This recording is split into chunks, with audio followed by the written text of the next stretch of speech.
history. So, for example, was Pontius Pilate the governor of Judea? Or we saw that first century that he doesn't. The reason why he doesn't believe in the historicity of the crucifixion is based on a book 600 years after, where a man who was possessed by the demon, which is what I believe, told him this. Was it necessary to bring this caveat, a man who's possessed by the demon? What emotional response are you trying to entice? This is not a civilized behavior. If you want to discuss crucifixion, don't bring, oh, he was possessed by whatever. Shame on you. Now, to answer your points, I asked contemporary evidence. So you are saying Corinthians, and you are suggesting to me Corinthians was written by Paul, if I'm not mistaken. And Paul didn't actually witness it himself. So he wasn't a contemporary first-hand witness. He got it from Peter and James. Sorry, that doesn't count as contemporary first-hand. You don't accept the testimony of Jesus. You're not listening. I have not finished. I have not finished. Let him finish and then you say. Otherwise we're not going to get married. You have no first-hand witness of anyone saying, I saw it and they've written it. You have Paul saying, oh, I got it from X, Y, Z. They have witnessed the crucifixion. That, to me, is not a direct evidence, right? This is a crucial matter because your whole religion, correct me if I'm not mistaken, your whole religion revolves around the death and crucifixion of Christ. That means the standard of evidence needs to be very, very high. What you're bringing, instead of saying, this is the writing of Peter, who witnessed crucifixion, this is the writing of James, who witnessed crucifixion, you're giving me Paul, who didn't even meet Jesus in his lifetime. He's a self-appointed, self-declared individual who says, I have received revelation from Christ. We don't consider people who haven't even seen Christ, and someone says, I know everything Christ said. Christ gave me all these things to me. So what you have is not a first-hand evidence. You have second, third evidence. Do you have anything first-hand to provide?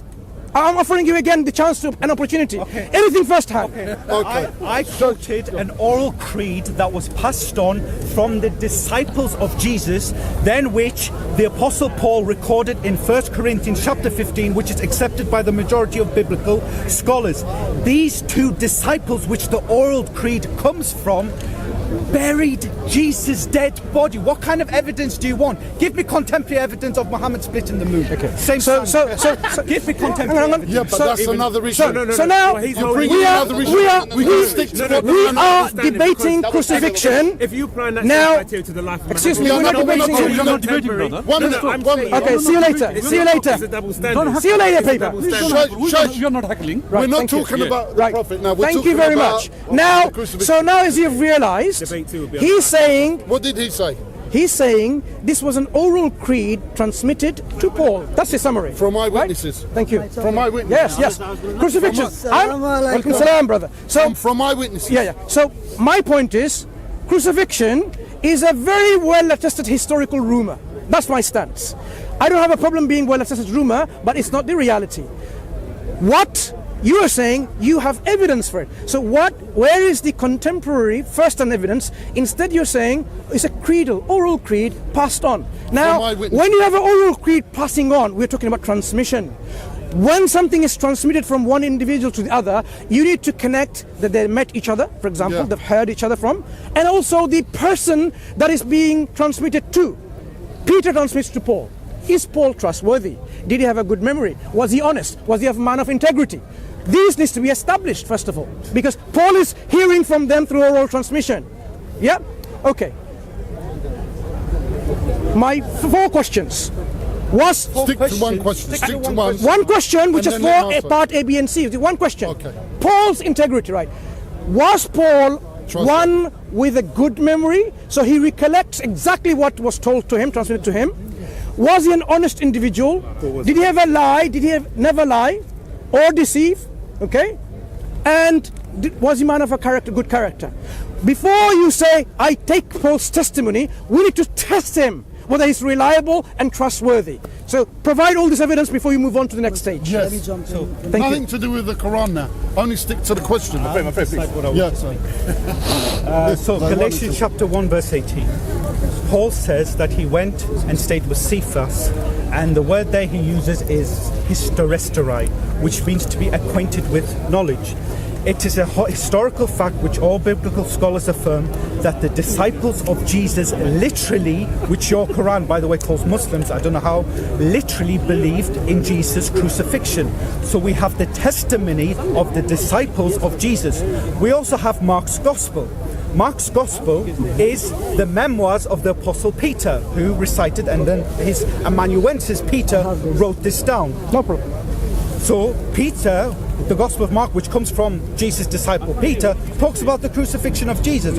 Let me ask you a question. Can you provide any historical evidence that Jesus was not crucified? Yes, the question. Yes, I will provide. Can I ask you a question before all this happened? Because I was done. You but let me- interrupted. Yeah, but now- Right. Ijaz, I'm debating. No. Ijaz, look. No. What's the question When I now? was Listen. interviewing, so you tell him. I am going to. Can you tell him? No. You can debate. Look, you can discuss Ijaz. We can discuss Ijaz. I would be happy for you to discuss with Ijaz. But the one question I asked, enough of the introduction. I'm giving you a chance again. Can you answer the question that I asked? Then we move on. I just have. What's the I gave you the contemporary evidence Hang on, of what the is the question that I asked? Can you remind him about Paul? Basically, the reliability of Paul. The reliability of Paul. Yes. Yeah. Okay, the reliability of That Paul. he has a good memory. He was an honest man, never lies, never deceives. He's a good character and man of integrity. If we're going to take Paul seriously, Yes, thank you. We don't need a running commentary. I think we do. you do. It helps. It helps. It helps. Okay, we have excellent church tradition that the Apostle Paul and the Apostle Peter died as brothers in arms in Rome. And so Peter accepted Paul as a legitimate disciple of Jesus. So Peter, who was a disciple of Jesus, accepted Paul as a man of good honor, as a man of good integrity. Why should we doubt him? And if we're paying to the same standards, the main narrator in your Quran, the Hafs Quran, is a guy called Hafs bin Sulaiman. According to your own Islamic scholars, Hafs bin Sulaiman was a liar and a thief who fabricated things against the Messenger I of have to Allah. stop you there. And Muhammad I have to stop you himself, there. the Prophet of Allah, also fabricated things against Allah by saying about the three goddesses. What's your name, by the way? Ruslan. Ruslan. Sorry to stop you there. I I'm asked just you. holding you to your own standard. No. Look, it's not about Hold standards. your First of all, when you talk about like compare to Islamic traditions and histories, without having knowledge of these, obviously, clearly, you just heard something from someone. No, you're Islamic listen, scholars. you're regurgitating out. I am simply asking you to stick to the topic, which obviously clearly you aren't.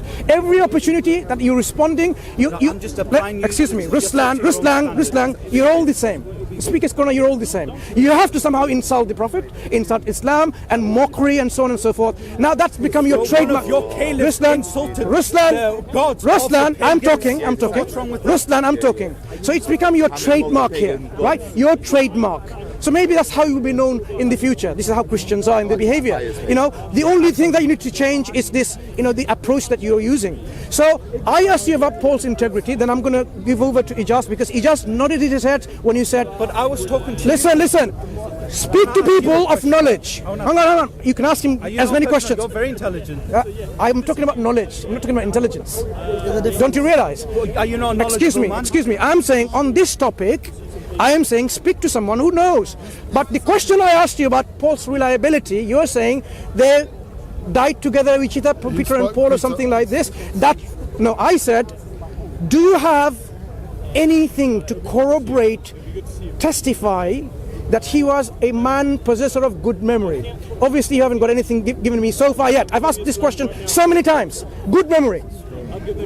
Not being dishonest, always being honest and of good character and integrity. You haven't given me anything. Because we know the contrary. When Paul says, to a Jew I'm a Jew, to a Gentile I'm a Gentile. Hang on. Let me speak. Paul said we do not use deceptive. Excuse me. That's what Paul said. Look, when he says to a Jew I'm a Jew, to a low person who's abiding in a low person, and so on and so forth, it's very clear what it means. You will twist it away from its rightful context. So, where is your character witness for Paul?